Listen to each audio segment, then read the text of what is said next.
c'est la grande fête de Pâques.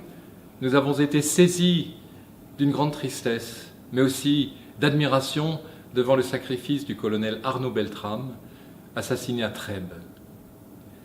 Ainsi, le désir de servir, mais aussi son courage magnifique, l'ont conduit à donner sa vie.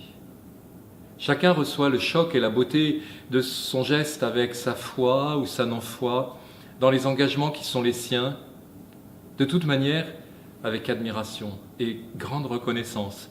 Personne ne peut confisquer ce don pour lui-même, pour sa famille, de pensée ou pour sa religion, mais il nous élève tous.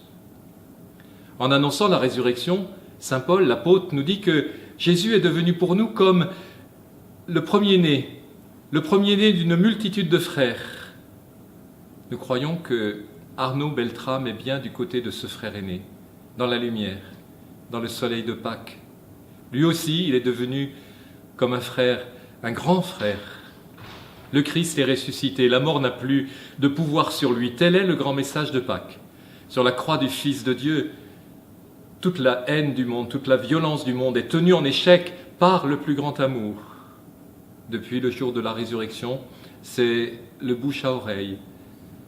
C'est par le bouche à oreille que la bonne nouvelle s'est transmise comme une traînée de poudre, en nous appuyant sur le témoignage de tant et tant de personnes avant nous, et avec les nouveaux baptisés de Pâques que nous sommes heureux d'accueillir dans la famille. N'ayons pas peur de dire la bonne nouvelle de Pâques. Avec mes souhaits de paix et d'espérance, je vous dis très sincèrement, bonne fête de Pâques.